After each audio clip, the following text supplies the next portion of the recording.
In this video, we will take a look at Japanese badminton star Kenichi Tago.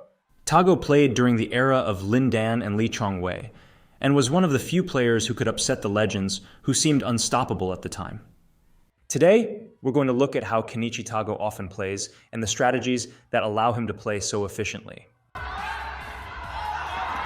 Tago managed to do very well competing against the legends in the early 2010s in a sport that relies so heavily on your physical ability to perform.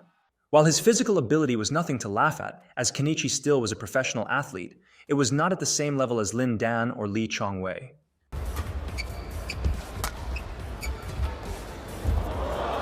To compete, he needed to develop a strategy that would make the game easier for him and allow him to score points while using less stamina. First, we can examine how Japanese badminton players traditionally played. In this 2006 match between Shoji Sato and Peter Gade, we can see the immense amount of stamina Sato burns by playing this type of style. Sato was also a very good player, having won 4 consecutive titles at the Japanese National Badminton Championships. However, Kenichi Tago, who was more gifted in his technical skills, developed his game to utilize those skills while maintaining the aggressive attacking play that we have seen in Shoji Sato's gameplay. Not only does this allow him to score more on the attack because he's choosing better timing to attack, but it also allows him to conserve more stamina. If you're aimlessly attacking every shot and only playing at a fast pace, there is no chance you will last an entire match, let alone a whole tournament. So to conserve stamina, Tago had to make the court smaller. To do that, he played faster shots, further into the court, with the goal of preventing his opponents from moving him around. Playing faster shots past the service line takes out the front court, because for your opponent to play the front court, they must lob the shuttle to play the shot tight to the net, which ultimately gives Tago more time to retrieve it. This is because the shot is slower and has to travel up to be tighter to the net. So by playing further into the court, your opponent's most likely return of shot is either to the midcourt or backcourt, depending on where they take the shuttle. And Kenichi Tago mastered this. He was very good at anticipating common habitual shots that his opponent would play. And once you anticipate these shots, you can suddenly change the pace of the game and make your attack much more devastating. For example, you can see Tago block further in these rallies and anticipate the push. It's a bit of a high horse for me, isn't it? You know, I don't think that you can draw too much conclusion from win-loss records, because it's all about, you know, how many tournaments, how many finals, how many titles. And who did you play? And who did you play? I totally agree, but it was... He also played further into the court on his defense, often choosing to drive the shuttle back instead of simply blocking it. This drive shot on defense allows 2 things. First, it breaks your opponent's combo and rhythm. Most singles players will have trained the shot combo, smash into net kill, but by driving the shuttle further into the court and at the attacker's body, it makes it awkward to follow up. This is because their habit is to smash and follow up quickly to the net, simply because it has been practiced so much. Second, it limits their shot selection. By driving the shuttle on defense, you cut off a lot of their shot options. Most of the time, the only return that they can make is to drive back or play a block.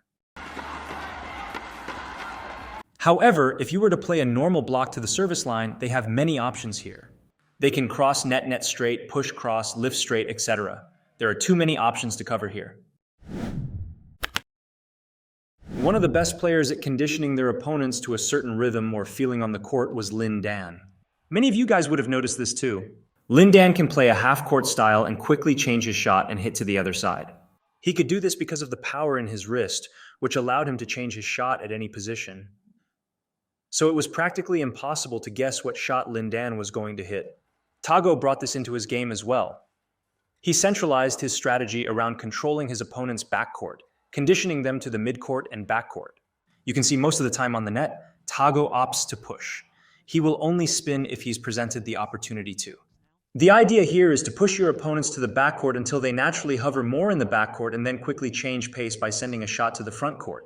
The late forehand and backhand movements require a lot of turning of the hips, which consumes a ton of energy and takes longer to do as it is a difficult movement. So change pace when your opponent is still recovering from the shot, and you will find yourself in a better spot in the rally.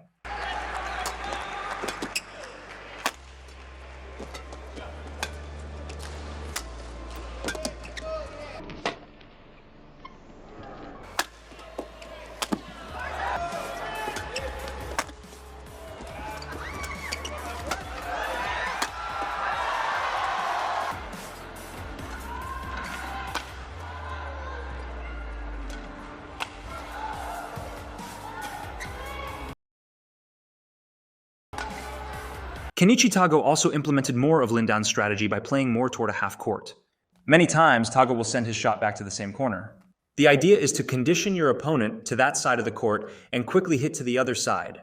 The main goal is to have your opponent turn their hips quickly and perform side-to-side movements in the midcourt.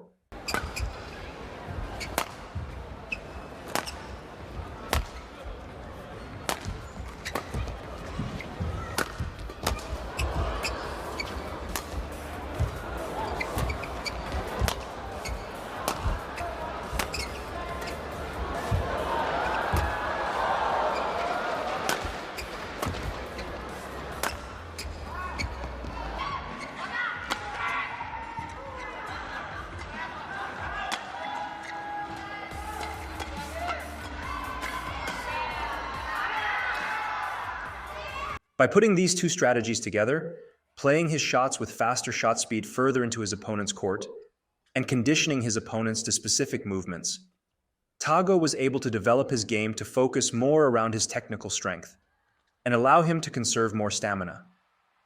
Kenichi Tago also adapted his footwork around this playstyle. You can see in his footwork that his recovery often involves walking steps, especially when he plays the shuttle late.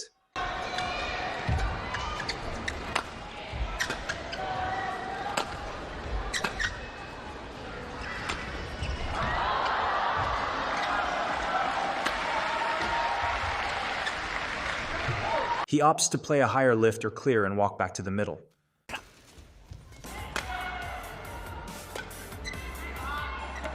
This heavily emphasizes his explosive power and lessens the need for great endurance. This explosive power is also a factor in Tago's ability to suddenly change the game's speed.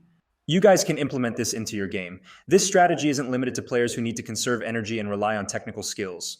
However, it is essential to note that these strategies are entirely situational. If it makes more sense to play the spin net, then play it. Tago doesn't completely eliminate the net from his game, he just chooses when to play the tight nets. And the same goes for conditioning his opponents. These are just general guidelines to play by. What did you guys think about Kenichi Tago's playstyle? Let us know in the comment section below. If you guys like this video, don't forget to hit the like and subscribe button as it helps us out a lot. And as always, thanks for watching.